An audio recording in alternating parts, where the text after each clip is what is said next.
Hello my friends, it's Danny, and today I am sharing one of my personal favorite healthy home cooking hacks, and that is to use cauliflower rice as a way to sneak some extra veggies and fiber into your meal. Plus, if you're anything like me and you like to sit down to a nice big volume-esque meal, using cauliflower rice to bulk up your meals is also a really great tool. So today I'm going to share 3 cauliflower rice recipes that are simple to make, nutrient dense, and absolutely delicious. Now, you can certainly make your cauliflower rice from scratch, and I've shown you how to do that before, and I'll link to that video down in the description box below, but I find it much easier to just buy it frozen. Not only is it more convenient, but it's also budget friendly.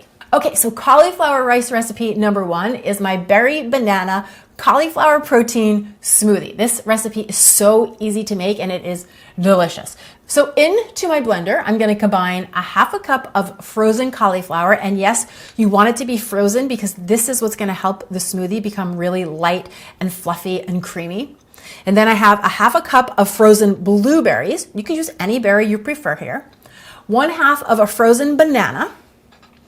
And then a serving of vanilla protein powder. Personally, I'm a fan of whey protein powders. I find the flavor and the texture to be like super delicious and creamy, but you could also do a plant-based protein powder, and I will link to some of my favorites down in the description box below. And then I'm gonna finish this off with a cup to a cup and a quarter of unsweetened almond milk. Again, you could use any milk you prefer, and you can play with the quantity depending on how thick or thin you like your smoothie. Pop on a lid and blend it up.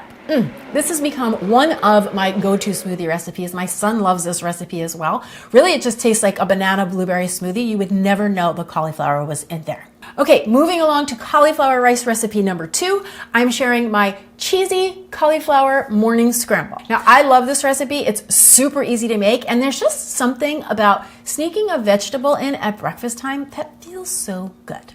So I start with an 8-inch nonstick saute pan, and I'm going to coat that with a little bit of non-aerosol cooking spray. In my opinion, every household should have an 8-inch nonstick pan specifically for making eggs. It is my go-to egg pan. I'm going to heat that over a medium to low heat, and I'm going to add in 3/4 of a cup of cauliflower rice. Now, the cauliflower rice can still be frozen or it can be defrosted. If it's frozen, it'll just take a couple extra minutes to soften up, but both options work.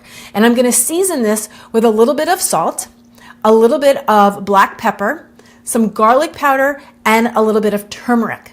Turmeric is a powerful anti-inflammatory spice that helps to support our digestive and our immune system, so I'm always trying to find really easy ways to sneak it into the kitchen.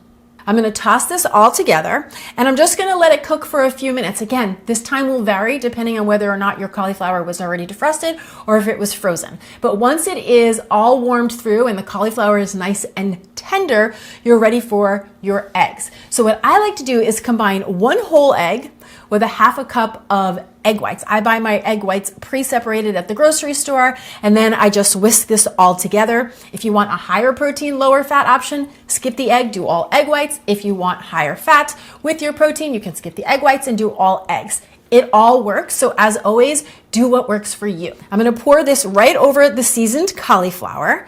Give it a few seconds to set up a bit, and then just like you're making scrambled eggs, you're just gonna carefully give it a stir, let it reset a bit, give it a stir, let it reset a bit until your eggs are all cooked through.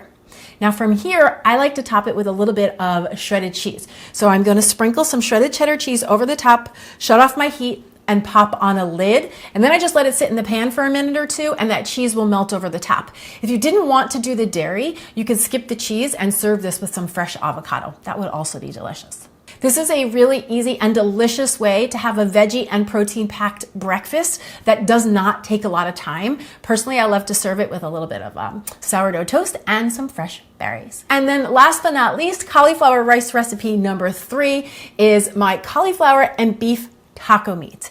This is a great dish to make for meal prep, and if you are one of my plant-based friends, you could sub in some lentils or some black beans and do the same general concept that I'm about to show you. This is barely even a recipe, but it's so good and it's such a convenient head start ingredient to have in the fridge for a busy week. So into a large saute pan, I'm using my beloved cast iron skillet. I'm gonna add 1 pound of grass-fed ground beef. Now this could also be ground chicken, ground turkey, ground bison, ground venison, whatever you have, whatever's available, whatever you love, right? Make it work for you.